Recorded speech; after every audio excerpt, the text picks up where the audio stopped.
महाराष्ट्र के ज़िम्मेदारान की दावत पर अपने बड़ों के दरमियान यहाँ पर हाजिर हुए हैं।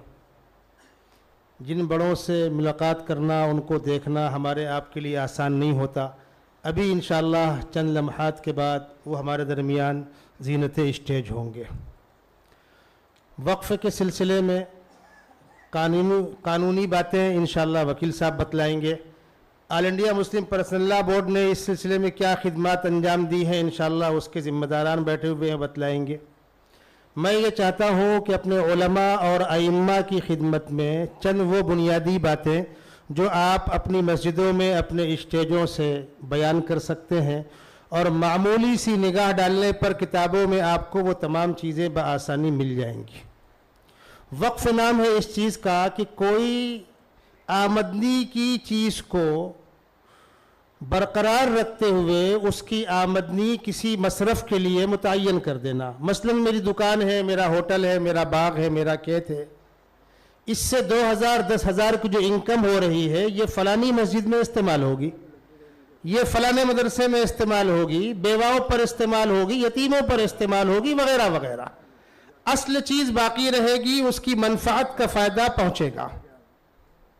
ये सिलसिला कोई आज का नया नहीं है, जैसे मौलाना महमूद साहब ने फरमाया, ये सिलसिला शुरू से चला आ रहा है। इस मुल्क में मुसलमानों को अल्लाह ने तौफीक दी, ये कौम हमारी इस्लामी मिल्लत जहाँ बसी, अपनी मस्जिदें बनाई, अपने मदरसे बनाए, तालीम गाहें बनाई और अपनी गाढ़ी कमाई से मस्जिदों के खर्चे भी पूरे किए, मदरसों के खर्चे भी पूरे किए, तालीम गाहों के खर्चे भी पूरे किए। तो हमारे आबाओ अजदाद ने 200 साल पहले, 400 साल पहले, 100 साल पहले वो ज़मीनें वक्फ की। अब एक अहम नुक्ता जो आगे आपके काम आएगा, जिस वक्त वो चीज़ वक्फ की गई, मसलन अंग्रेज़ दौरे हुकूमत में या उससे पहले, अगर अंग्रेज़ दौरे हुकूमत में है तो आज़ादी से पहले, अंग्रेज़ दौरे हुकूमत में या उससे पहले वो चीज़ देने वाले ने दी, उस वक्त के हुकूमत के ज़ाब्तों के मुताबिक उसकी फॉर्मेलिटी पूरी करके हुकूमत के रिकॉर्ड में उसको वक्फ दर्ज करा दिया गया। 200 साल पहले, 300 साल पहले देने वाला दुनिया से चला गया, उसके घर वालों को मालूम है कि दादा अब्बा ने ये 10 बीघा खेत, ये बाग, फला चीज़ नेकी के काम में दे दिया, हमारे उससे कोई ताल्लुक़ नहीं है, नस्ल दर नस्ल ये उससे बेताल्लुक़ हो गए।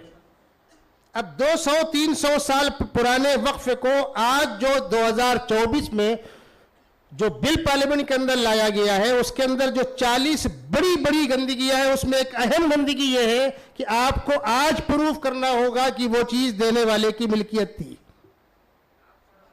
समझिए आप पॉइंट को, आपको आज प्रूफ करना होगा कि वो 300 साल पहले देने वाले की मिल्कियत थी। तो देने वाला भी नहीं, उसकी औलाद नहीं, औलाद दर औलाद नहीं। बहुत मुमकिन है कि देने वाला यूपी का था, होने दीजिए, आई कार्ड होगा होने दीजिए, इलेक्शन कार्ड होगा होने दीजिए, हमको आप 50 साल पुराना पैदाइशी सर्टिफिकेट पेश कीजिए, 70-80 साल पहले आप फलाने गांव में पैदा हुए थे, अब मैं जाकर वहां प्रूफ क्या करूं?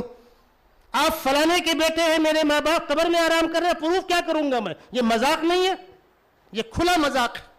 जो चीज सरकारी रिकॉर्ड में सैकड़ों साल से वक्फ दर्ज होती चली आ रही है, वो सही थी या गलत, उस वक्त की हुकूमतें उसकी जिम्मेदार थी, हमसे आप उसका सवाल ना करें। ये एक बहुत अहम नुक्ता है जो इस गंदगी को इसके अंदर डाला गया है। उलमा की जिम्मेदारी है कि अवाम के सामने इसको वाज़े करें।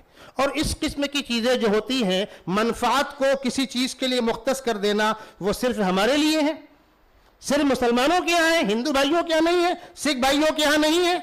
आपको हमारी कमेटी के अंदर जमहूरियत लानी है, हर तबके को दाखिल करना है।